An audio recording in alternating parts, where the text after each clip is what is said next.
The truck had room for exactly one more, and the Marine standing in the snow beside it would not put himself in it, because the space he was looking at was the space he intended to use for a dead man.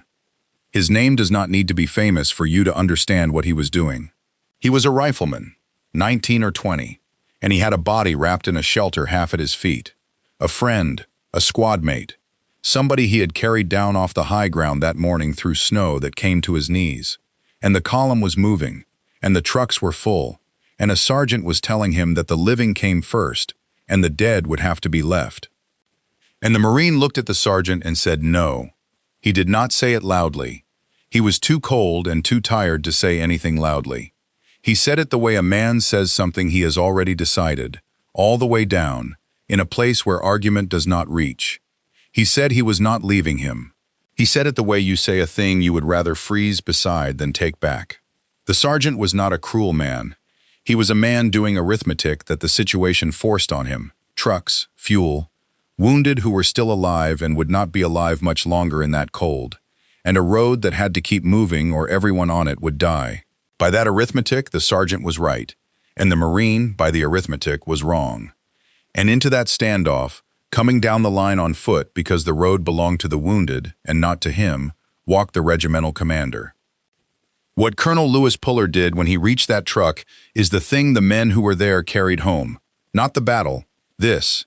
And what he said was 4 words, and then he did something with his own hands that no one expected a colonel to do.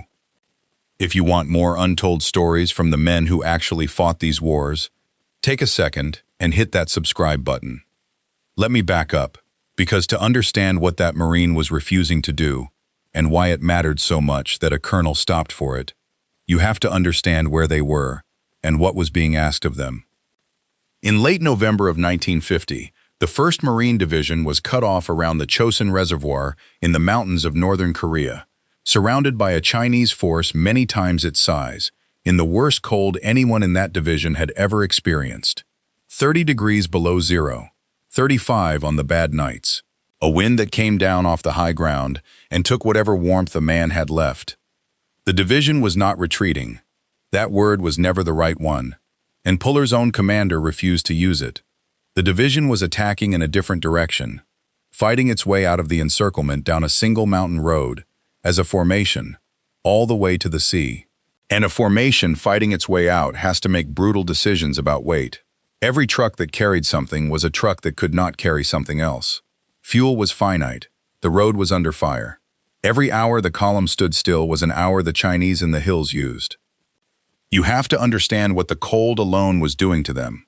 Before you even get to the enemy, weapons froze. The oil in the actions of the rifles thickened until the bolts would not move, and men learned to fire a round every few minutes through the night just to keep the mechanism alive.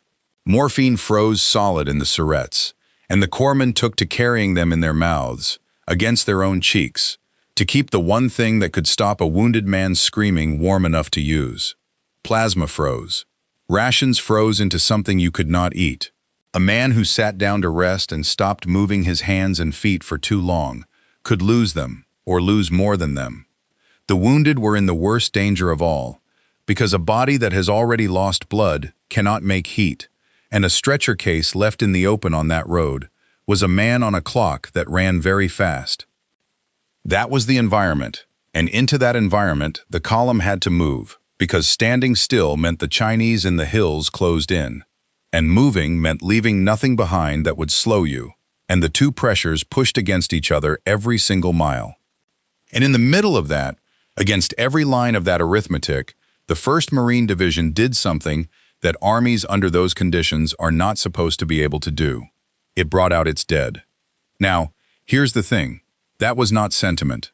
Or it was not only sentiment, it would be easy to hear that a division carried its dead out of Chosin and file it under heartwarming, a nice story about honor, and miss what it actually was, which was one of the hardest and most deliberate decisions of discipline in the entire campaign. Because, think about what it cost. Every body carried out was weight that competed with the wounded, and the ammunition, and the fuel. Every man assigned to recover the dead was a man not firing a rifle. By the cold arithmetic of survival, leaving the dead was the correct military decision, and every officer in that division knew it, and they did it anyway. They fought their way down 80 miles of road in impossible cold with the enemy on every ridge, and they carried their dead the whole way.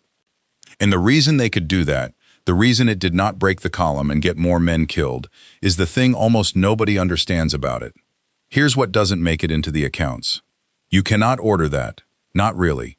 You can put it in a directive, and men will comply with a directive up to the point where compliance starts to cost them their own survival, and then the directive quietly stops working, because a freezing, exhausted man on the worst road of his life will do what he believes in and not what the paper says. A division carries its dead out of a place like Chosin only if the men themselves believe, all the way down, that it is not optional, that leaving a man is a thing that does not happen, that the promise the Marine Corps makes to its people, that you will not be left, living or dead, is real and is kept, even here, even now, even at this cost. And that belief does not come from a directive. It comes from watching what the people above you do when keeping the promise is expensive. Which is why the small thing at that truck mattered so much.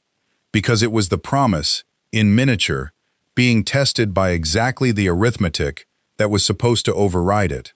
A full truck, a moving column, a sergeant with the numbers on his side, and a 19-year-old who had decided he would rather freeze than break the promise, standing in the snow, refusing.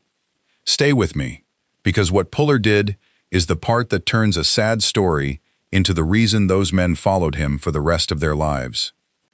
He could have backed the sergeant. The sergeant was right by the numbers, and Puller was a hard man who understood the numbers better than anyone on that road, and no one would have faulted a regimental commander in the middle of a breakout for saying the living come first and moving the column along. He could have made a speech. He had the audience. Cold, exhausted men all around, watching. A lesser commander, a man performing instead of commanding, might have used the moment. He did neither. The accounts are consistent on the shape of it. Puller came down the line on foot, and he took in the truck and the wrapped body and the boy who would not move, and he did not ask what was going on, because he could see what was going on. And he looked at the Marine, and he said 4 words. He said, "We take him too." And then, and this is the part the men remembered, this is the part that got told and retold in reunion halls for 40 years. Colonel Lewis Puller, regimental commander, bent down in the snow in front of his men and took one end of that wrapped body himself and helped lift it onto the truck. He did not order a detail to do it. He did it. With his own hands, in front of everyone, at the age of 52, on the worst road of the war. And then he found room somewhere for the living Marine too, because you did not leave that boy standing in the snow either, and he told the column to keep moving, and he walked on down the line. The whole thing took maybe 90 seconds. And this is where it gets complicated, because on paper, Puller had just done the wrong thing. He had spent weight and time the column could not spare, in the middle of a fight for the division's life, on a man who was already dead. The arithmetic said the sergeant was right. Puller could do that arithmetic in his sleep. He knew exactly what it cost. He did it anyway, and he did it with his own hands, and he did it where everyone could see, and that was the entire point. See, what most people miss about this story is that they think Puller was being kind. He was being something harder than kind. He was being a commander who understood that an army does not run on arithmetic alone, and that there are moments when the most important thing a leader can do is show, physically, with his own body, which promises are real. Because every man on that road was doing his own arithmetic that day, about the wounded, about the dead, about whether the thing they had been told, that the Corps does not leave its people, was true, or was just something that got said in peacetime and quietly abandoned when it got expensive. And they were reading the answer to that question, not off the directive, but off the officers above them, in real time, in the cold. And their regimental commander had just answered it in front of them.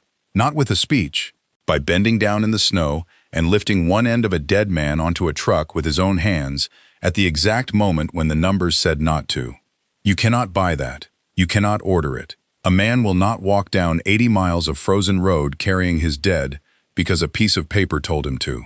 He will do it because he believes the promise is real. And he believes the promise is real because he watched the hardest man in the regiment stop, in the middle of the fight, and keep it. That is what Puller was protecting at that truck. Not one dead Marine. The promise.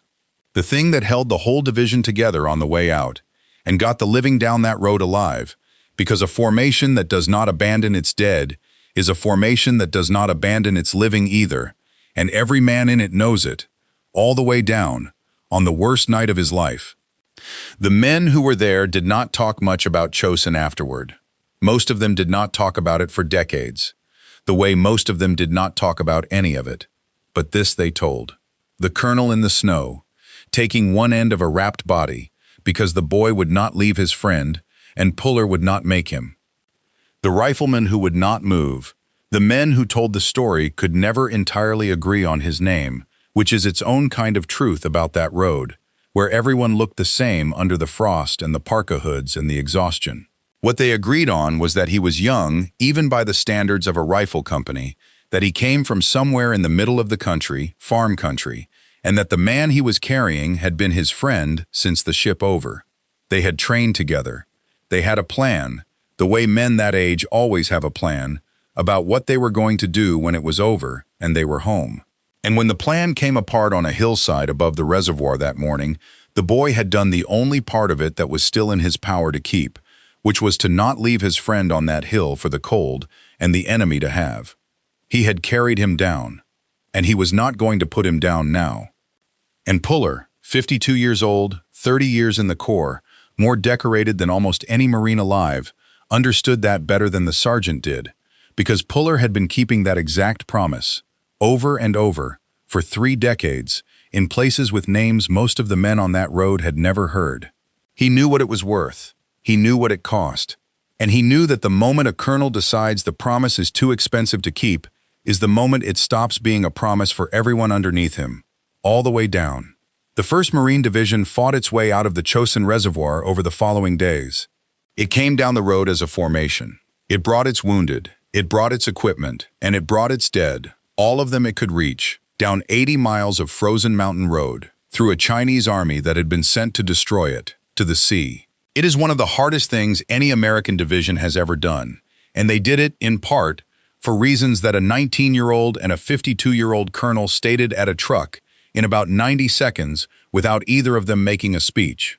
So, was Puller right to spend weight and time the column could not spare, in the middle of a fight for the division's life, on a man who was already dead? Some would say no, that the sergeant had it right, that the first duty of a commander in a breakout is the living, and that a leader, who lets sentiment override the arithmetic in a fight like that, is gambling with the lives of men who can still be saved for the sake of men who cannot. Others would say that this misunderstands what actually holds an army together, that the promise not to leave your people is not sentiment, it is the load-bearing wall, the thing that makes men do the impossible, and that a commander who breaks it to save weight will find, on the next hill, that he has saved the weight and lost the thing that made his men fight. That Puller was not overriding the arithmetic. He was doing a deeper arithmetic that the sergeant could not see. Let us know where you land in the comments below.